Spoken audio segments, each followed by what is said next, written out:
வணக்கம் மக்களே, இன்னைக்கு உங்களுக்கு ஒரு காதல் கதை சொல்ல போறேன். ஹரி அண்ட் சோனியா இவங்க ரெண்டு பேரோட காதல் கதையை பத்தி சொல்லலாம்னு இருக்கேன்.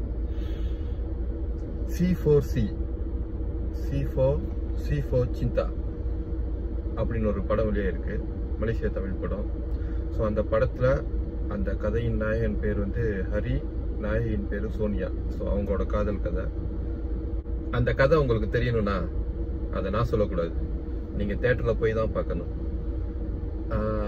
யாருக்கெல்லாம் படம் பார்க்க பிடிக்கும், வாரம் ஒரு படம் போய் நான் பார்த்துடணும், இல்ல நல்ல படம்லாம் வந்துச்சுன்னா நான் போய் தியேட்டர்ல போய் பார்த்துருவேன் அப்படின்னு நினைக்கிறவங்களா, நீங்க எல்லாருமே தாராளமா உங்களோட காதலன், காதலி, மனைவி, கணவன், உங்க கைங்க, உங்க ஃபேமிலி எல்லாரோடையும் போயிட்டு கண்டிப்பா பார்க்க வேண்டிய ஒரு படம் C for சிந்தா. ஸோ கண்டிப்பா எல்லாத்துக்கும் உங்களுக்கு பிடிக்கும்.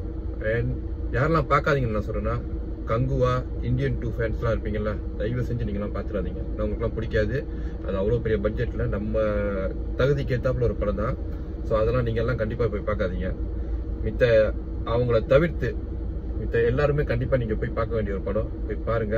கார்த்திக் சாம்லன், மலேசியாவோட one of the most talented director. So அவர் டைரக்ட் பண்ணியிருக்கிற படம் C for Sintha. Yuvraj, பாசினி, ravine Rao இன்னும் மற்றும் பலர் நடிச்சிருக்காங்க. ஸோ கண்டிப்பாக நீங்கள் போய் பார்த்தீங்கன்னா ஒரு ஒரு சந்தோஷமா, ஒரு ஹாப்பியான ஒரு ஃபீலோட தான் வெளியாவீங்க. ஒரு ஃபீல் குட் மூவின்னு சொல்லுவோம்ல, அந்த மாதிரி படம். ஸோ கண்டிப்பாக போய் பாருங்க. உங்களோட எப்படின்னா உங்க கூட்டாளிங்க எல்லாரும் சேர்ந்து போய் கண்டிப்பாக போய் பார்க்க வேண்டிய ஒரு படம். போய் பாருங்க, என்ஜாய் பண்ணுங்க. தேங்க்யூ.